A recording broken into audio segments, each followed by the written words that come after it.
salah Pak. Orang kafir non muslim boleh tidak digerenengi. Memang betul Pak ya. Memang betul bahwa Allah Subhanahu wa taala melarang dengan firman-Nya dalam surat Al-Hujurat, wala yaghtab ba'dukum ba'dha.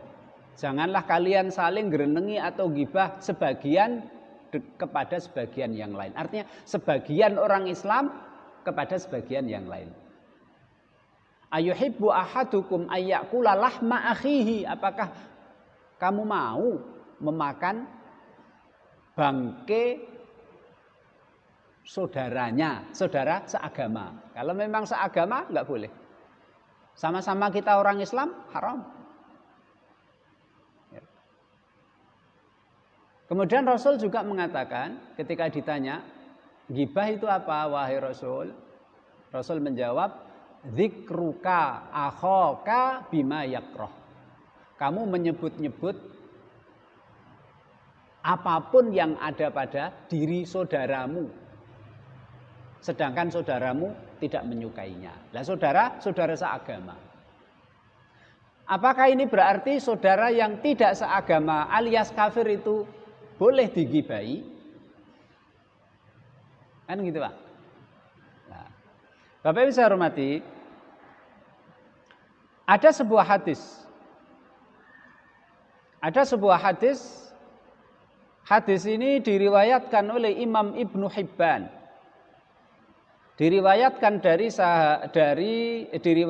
oleh Imam Ibnu Hibban. Ya. Kemudian Syekh Syuaib Arnaud mengatakan hadis ini sahih sesuai dengan syarat Bukhari dan Muslim. Rasul sallallahu alaihi wasallam bersabda, "Man samma'a Yahudiyan au Nasraniyan falahun nar." Man samma'a Yahudiyan. Artinya samma'a itu artinya adalah asma'ahu ma yu'dhihi. Barang siapa yang mengucapkan sesuatu tentang orang Yahudi atau tentang orang Nasrani,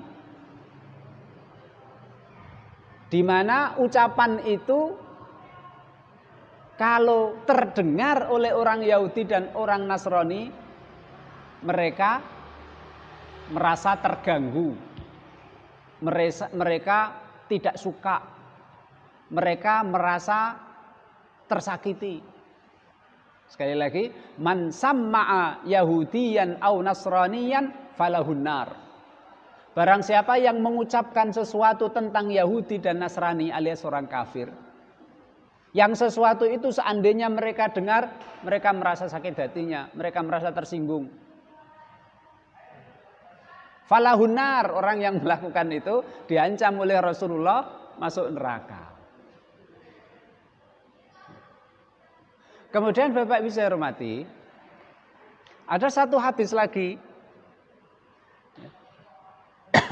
di mana Rasulullah Shallallahu Alaihi Wasallam selesai perang Uhud, Pak. Selesai perang Uhud. Karena orang Islam saat itu diuji oleh Allah Subhanahu Wa Taala dengan kekalahan. Gitu. Nah, kemudian orang kafir Pak mengejar Rasulullah. Akhirnya Rasulullah Sallallahu Alaihi Wasallam dan sahabatnya itu naik ke gunung Uhud. Ya Bapak Ibu yang sudah penginjakan kaki di gunung Uhud, naik ke gunung Uhud. Ya. Dari bawah itu orang-orang kafir itu melecehkan orang Islam. Di antaranya apa?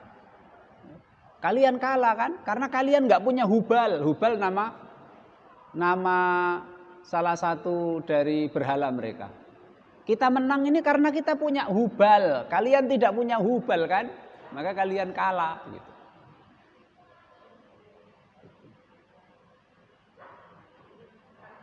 Kemudian Rasulullah Shallallahu Alaihi Wasallam menyuruh sahabatnya yang bernama Hasan bin Sabit untuk apa? Untuk membalas untuk membalas ucapan-ucapan orang kafir itu, Pak. Ya. Kemudian Rasulullah Shallallahu Alaihi Wasallam, ya, setelah orang kafir mengucapkan sesuatu, kemudian sahabat disuruh oleh Nabi untuk membalas dengan ucapan, ya, dengan membela begitu. Ya, kalian punya Hubal, tapi kalian tidak punya Allah yang maha besar, yang maha tinggi. Pelindung kami adalah Allah Subhanahu Wa Taala dan lain sebagainya.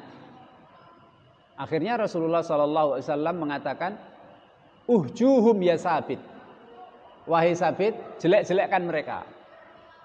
Uhju, haja itu artinya menjelekkan, Pak. Jelek-jelekkan mereka.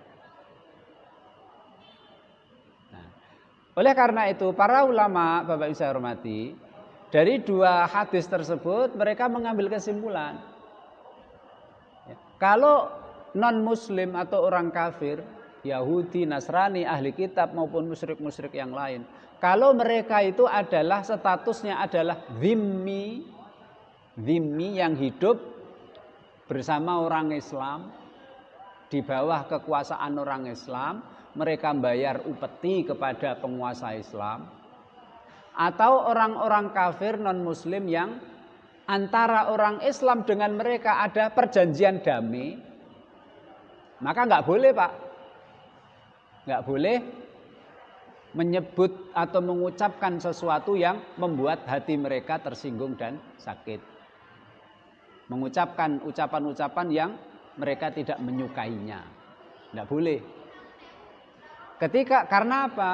Ketika orang non-muslim atau kafir itu mau hidup di bawah kekuasaan orang Islam, atau orang kafir yang hubungan antara kita dengan mereka itu adalah perjanjian damai, maka harta mereka wajib dijaga, nyawa mereka wajib dijaga, dan kehormatan mereka wajib dijaga.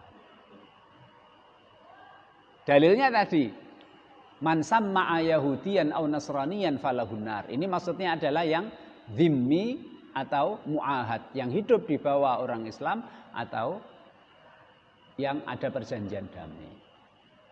Sedangkan sabda Nabi kepada Hasan bin Sabit, uhjuhum ya Hasan. Jelek-jelekkan mereka dengan menggunakan kepiawaian kamu wahai Hasan dalam menyenandungkan syair. Hasan bin Sabit itu sahabat yang pinter syair, Pak. Gunakan syairmu itu, kepandaian kamu dalam membuat syair untuk menyebutkan kekurangan dan kejelekan mereka. Nah, berarti status mereka, Bapak Ibu saya hormati, saat itu yang oleh Rasul memerintahkan Sabit untuk menjelekkan mereka, status mereka saat itu adalah orang kafir yang harbi, yang hubungan antara kita dengan mereka adalah perang. Kalau ada orang kafir yang hubungan kita dengan mereka adalah perang, maka boleh dijelek-jelekkan. Jangankan jelek-jelekkan, Pak, diperangi, dibunuh aja boleh kan? Kalau memang hubungan kita dengan mereka hubungan harb, hubungan perang, maka bunuh aja boleh kok. Disabotase apa boleh. Dijelek-jelekkan boleh. Dibunuh aja boleh kok. Ya, dilukai aja boleh kok. Apalagi cuma hanya dilukai perasaannya, disinggung, boleh. Nah, ini adalah apa yang disampaikan